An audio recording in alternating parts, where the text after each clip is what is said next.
তাওই কালকে আমার আব্বার বিয়ে আপনার দাওয়াত দিবার এসছি এনেন কাঠ। তোর বাপে এই বুইরা বয়সে বিয়া করবো? বাবা কি আউস আউস দেখা পাচ্ছি না।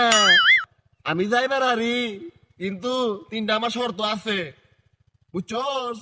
তিনটা শর্ত যদি তোরা হনস তাহলে আমি বিয়ে যাই আরি।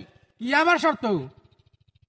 এক নাম্বারে বক্স বাজান যাবো না। 2 নাম্বারে ফটকা আছে না, ফটকা ফটকা বাজান যাবো না। আর 3 নাম্বারে নাচানাচি করা যাবো না। যদি হনস তাহলে আমি যামু, আর যদি না হনস তাহলে যাম না। হালার বলা হালা, বুইরার বাপ কি? গেলে যাবে না গেলে না যাবে।